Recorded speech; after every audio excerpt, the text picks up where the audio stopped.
Welcome. In this video, I'll show you how to add an account on the Okta Verify app. Okay, it is actually pretty easy. So first up, go ahead and open up your Okta Verify. Now in here, as you can see, I have my phone already. So what we'll do here for us to be able to add an account on Okta Verify or the Okta Verify app, as you can see here at the top right, you have the plus icon. Just basically tap on it. Now in here, you can go ahead and choose organization. Okay, tap on it. Now you can go ahead and tap on skip or add account from another device. Okay, now in this example, I'm just going to tap on skip.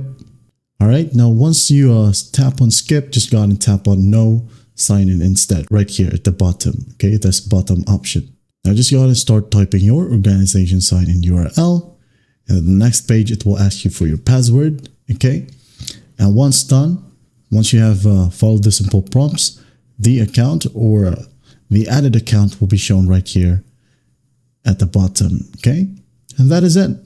That's how you add an account on Okta Verify. I hope this video helps, and I'll see you in the next one.